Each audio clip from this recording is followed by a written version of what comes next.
Good afternoon. A disturbing video has emerged showing two armed men making death threats.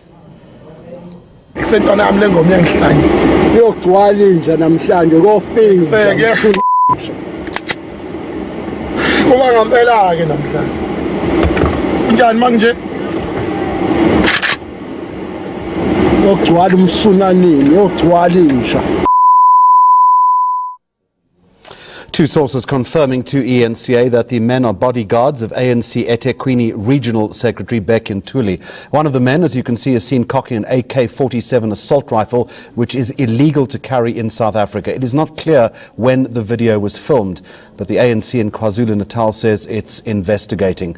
Political killings have recently escalated in the province, with AK-47s used in many of the assassinations. You'll also know that the Morani Commission of Inquiry is investigating politically related killings in the province.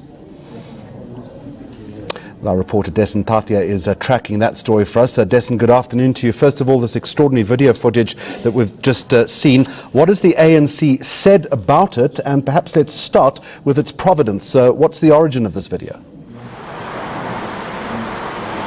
Definitely disturbing, Jeremy. In fact, I had the opportunity to speak to Super Zuma, who's the provincial secretary for the ANC in KZN, and he looked surprised to see the video, to say the least. In fact, I showed it to him and he watched it, saying that he, as much as he was disturbed, he hadn't seen it before. But what he did say is that it is a matter that they will take quite seriously. In fact, he asked me for a copy of the video, which I then provided, and he said that they would look internally first to verify that video and then obviously contact law enforcement agencies as they see fit. I asked him specifically about whether those are bodyguards of Becky Ntuli, and he responded by saying that he doesn't know all of the bodyguards that serve the ANC, and again, it's something that he will have to look into. But we have independently established, have we not, that these are bodyguards that work for Becky Ntuli. Do we know who the death threats, Dessen, are being made against? Not at this point, Jeremy. In fact, as I mentioned, it seems to be news to the provincial secretary at this point. But we are hoping that as they analyze the video and look through it internally, that they will come up with those answers and find out exactly who that is being leveled at. But now, as you mentioned earlier in your intro, this does come within the context of all of the political killings that we are seeing in the province at the moment. And in fact, that was also a big part of the media briefing that we attended earlier with the ANC in KwaZulu-Natal, talking about the situation in the province at the moment, references to a third force. Now, although I must say that it was lacking in detail somewhat, because as much as the ANC was saying that there could be these elements that are influencing what's going on in the province, using KZN as a gateway to destabilize the country, they couldn't say exactly who or what these forces are. But one of the other things that was coming out of the briefing was also on the issue of the internal investigation that the ANC wants to conduct. So it says that it's formed two task teams. One of those will be looking at the situation regarding the murders, and the other will be going around to the various branches and talking about political education and tolerance. But that's also quite a strange situation, because on the other hand, the ANC is also saying that it can't conclusively say that these deaths are as a result of any infighting at the moment. Dessen, did anyone put the question to the ANC about the police's seeming inability to lower temperatures in this regard?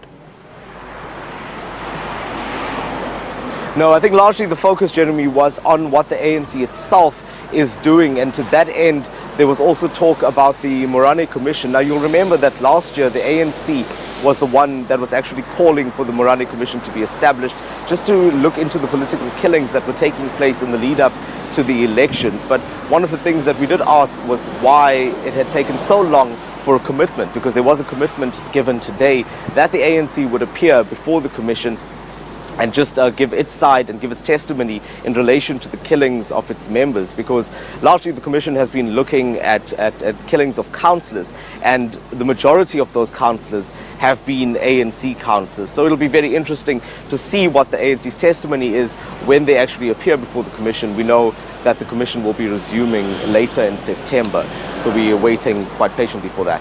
Dessen, very quickly, I just want to return to this Extraordinary video that is leading our 1 o'clock bulletin today. Just to recap for my own purposes. One, the ANC has been shown this video. They have promised an investigation, but at this point we don't know how they're going to investigate it or what sort of timeline they might put against this. It's taken them by surprise. I'm correct in saying that? That's correct, Jeremy. In fact, according to Super Zuma, what he says to me is that this was the first time he was seeing it.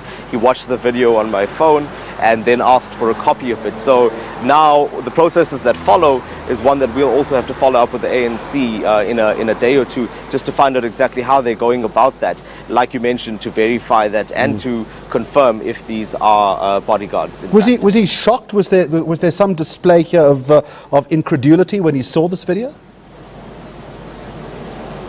Definitely. In fact, when I first asked him about it, he seemed confused, because I asked him if he'd seen a video that was circulating on social media, and I described it to him as we've seen already, and he said to me no, he hadn't seen it. So when I showed it to him, it was, the expression on his face was priceless. In fact, just looking at it and also just trying to understand what he was seeing at that point. And even after we left, I saw him talking to the media guy, and they were talking about the video as well, because I'd sent it to him at his request. So definitely lots of answers that we are waiting for, Jeremy, and more than that, also to see if this case will be reported to the police, so we can get some information on that front as well. All right, live in Durban for Newsday, that's reporter Desan Tathia. Desan, thank you.